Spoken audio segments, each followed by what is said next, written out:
After catching a break and getting his freedom back, Silas got posted to the engineering deck of the Discovery, the baddest, most high-tech starship in the Interstellar Alliance. Right as he suited up in his new threads, his roommate Jackson handed him a mysterious box. It was a parting gift from his old mentor, Cooper, but Silas wasn't ready to face the music yet, so he stashed it away, still feeling the weight of the past. The Discovery was a straight-up beast because it packed the Spore Jump engine, a piece of tech that could blink the ship anywhere in the galaxy in a heartbeat. But there was a catch. The ship was also hauling that lethal Alpha Predator they dragged out of the wreckage of the Glenhawk. In the lift, Silas bumped into a salty vet named Harris who tried to clown him, but Silas kept it moving. They hit the training deck just as Captain Miller was chewing out the crew after a botched simulation. Miller made it clear the Discovery was the only ship that could hit the Xenos right where they lived. Later, the captain pulled Silas into the lab and dropped the real talk. That beast's claws could rip through enemy hulls like paper. Silas was tasked with figuring out what made that monster tick, because that intel was their only shot at winning this war. Meanwhile, the Xenos were on the move, hitting Corfin 2,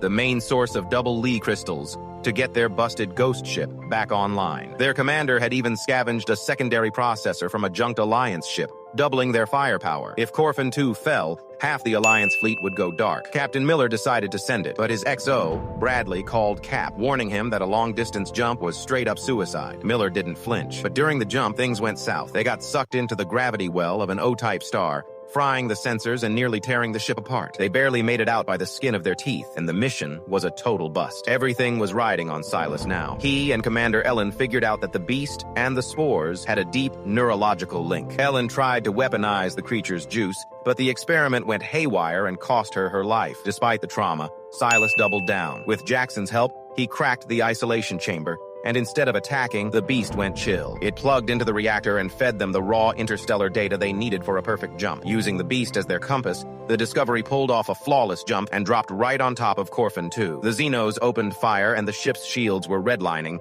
but the second Captain Miller gave the word, they lit up the enemy mothership and sent it to hell. Planet saved. That night, Silas finally opened Cooper's box. Inside was a vintage telescope, a throwback to the old days, and a symbol that no matter how dark space gets, they're still out there.